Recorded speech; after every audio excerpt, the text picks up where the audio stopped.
విపరీతంగా అవినీతి అక్రమాలు బయటపడుతున్నాయి.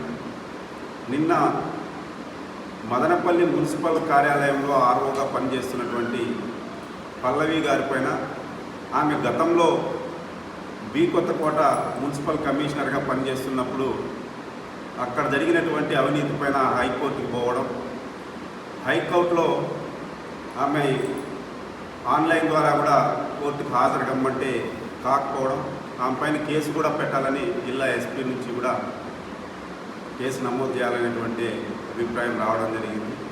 ఆమె గతంలో మదనపల్లి మున్సిపల్ కార్యాలయంలో విధులు నిర్వహిస్తున్నటువంటి నేపథ్యంలో కూడా ఇదే మదనపల్లి పట్టణంలో వారప్సంతా దాదాపు 20 మందికి పైగా డబ్బున్నటువంటి బడా వ్యాపారస్తులు షెడ్లు నిర్మాణం చేస్తే ఆ షెడ్లను తొలగించాలి, సన్నకారు చిన్నకారు రైతాంగానికి చిన్న చిరు వ్యాపారస్తులకి స్థానం కల్పించాలని కమ్యూనిస్టు పార్టీ ఎంతో దాదాపు సంవత్సర కాలం పాటు పోరాటం చేసింది. ఆ పోరాటంలో మా పైన కేసులు కూడా పడ్డాయి, కానీ ఒక్క షెడ్ కూడా తొలగించినటువంటి పరిస్థితి లేదు.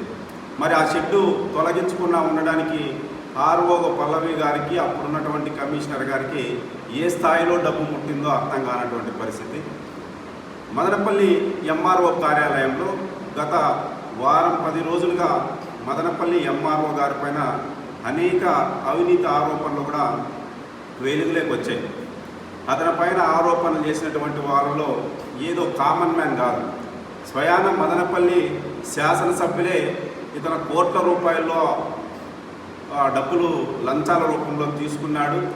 అవి ముటేషన్లు, ఎన్ఓసీల పైన ఇలాంటి రకరకాల వాటిల్లో కోట్ల రూపాయలు తీసుకున్నాడు. చాలా వరకు భూములు కూడా తీసుకున్నారనేటువంటి ఆరోపణలు వచ్చాయి.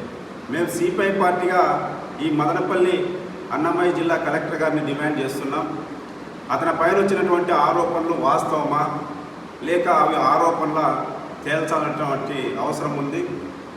ఆ ఆరోపణలు వాస్తవమైతే మరి కలెక్టర్ గారు అతన్ని సస్పెండ్ చేయకుండా ఎందుకు కలెక్టర్ ఆఫీస్కి అటాచ్ చేసుకున్నాడో సమాధానం చెప్పాల్సినటువంటి పరిస్థితి ఉంది. మరి అతను నిజంగా అవినీతి పరుడు కానట్టయితే మీడియా ద్వారా అయినా కానీ సమాజానికి కలెక్టర్ గారు సమాధానం చెప్పిందిండా, కానీ అతను అవినీతి పరుడుని చెప్పలేదు, అవినీతి జరగలేదని కూడా చెప్పలేదంటే మరి ఈ అన్నమయ్య జిల్లా కలెక్టర్ గారికి, అక్కడ ఉన్నటువంటి రెవెన్యూ సిబ్బందికి ఏ స్థాయిలో డబ్బు ముట్టిందో కూడా అర్థం కానటువంటి పరిస్థితి. మేము సిపిఐ పార్టీగా డిమాండ్ చేసేదేమంటే ఈ ఎంఆర్ఓ గారి పైన ఆరోపణలు వచ్చాయి కాబట్టి ఎంఆర్ఓ గారు ఎప్పుడైతే విధుల్లోకి వచ్చారో అప్పటి నుంచి జరిగినటువంటి ముటేషన్లు కానీ ఎన్ఓసీల పైన సమగ్రమైనటువంటి విచారణ జరిపించాలి. వాటిల్లో అవినీతి జరిగిందా లేదు, ఇచ్చినటువంటి ఎన్ఓసీలు కరెక్ట్గానే ఉన్నాయా లేదు, వీళ్ళు డబ్బులు కమ్ముడుపోయి ఏ అడ్డగోలుగా చేశారో దాన్ని కూడా వెలికి తీయాల్సినటువంటి అవసరం ఉంది. ఇంకోటి, ఈ మదనపల్లి నియోజకవర్గంలో ఎక్కడ చూసినా పోలీస్ స్టేషన్లో సివిల్ కేసులే జరుగుతున్నాయి, భూముల సమస్యలు జరుగుతున్నాయి. ఈ భూమి సమస్యలు కూడా రీసర్వే, గత ప్రభుత్వంలో రీసర్వే జరిగింది. ఆ రీసర్వేని ఈ రోజు ఉన్నటువంటి కూటమి ప్రభుత్వం కూడా ముక్త కంఠంతో వ్యతిరేకించారు. ఈ రీసర్వే వల్ల గ్రామీణ ప్రాంతాల్లో రైతుల మధ్య గొడవలు వస్తున్నాయి, సమస్యలు వస్తున్నాయని చెప్పి ఆ రోజు ఉన్నటువంటి కూటమి ప్రభుత్వం అధికారం కోసం మాటలు చెప్పారే తప్ప అధికారంలోకి వచ్చిన తర్వాత ఆ రీసర్వేని యథావిధంగా కొనసాగిస్తున్నారు. దీని కేంద్రంగానే ఇవాళ క్రైమ్ జరుగుతుంది, పోలీస్ స్టేషన్ల మధ్యస్థనాలు అవే జరుగుతున్నాయి. సివిల్ మ్యాటర్లో సంబంధం లేనటువంటి ప్రతి పోలీస్ స్టేషన్లో, ఒక్క పోలీస్ స్టేషన్ కాకుండా మదనపల్లిలో ఉన్నటువంటి అన్ని పోలీస్ స్టేషన్లో కూడా సివిల్ మ్యాటర్ తీసుకురావడం, వాళ్ళని తీసుకొచ్చి మధ్యస్థనం చేయడం, ఆ మధ్యస్థనంలో లెక్కలు ఎక్కడ తీసుకుంటున్నారో ఎంత తీసుకుంటున్నారో కూడా అర్థం కానటువంటి పరిస్థితి. ఇలాంటివి ఆ పోలీస్ స్టేషన్లో జరిగేటువంటి తంతులు ఎక్కడ బయటపడతాయని ఎవరైనా ఉద్యమకారులు అక్కడ పోతే కూడా పట్టించుకునేటువంటి పరిస్థితి లేదు. మేము ఎస్పీ గారికి కోరేది ఏమంటే ఒక్కసారి మీరు ఆ పోలీస్ స్టేషన్లో ఏం జరుగుతుందో విచారణ జరిపించండి.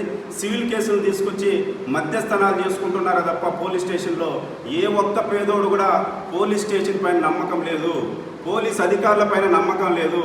వాళ్ళ సమస్య పైన పోలీస్ స్టేషన్కి వస్తే అన్యాయం జరిగినోనికి మరింత అన్యాయం పోలీస్ స్టేషన్లు పోలీసుల ద్వారానే జరుగుతుంది. డబ్బున్నోళ్ళకి తప్ప పోలీస్ స్టేషన్లో పేదోడికి ఎక్కడ న్యాయం జరిగేటువంటి పరిస్థితి లేదు.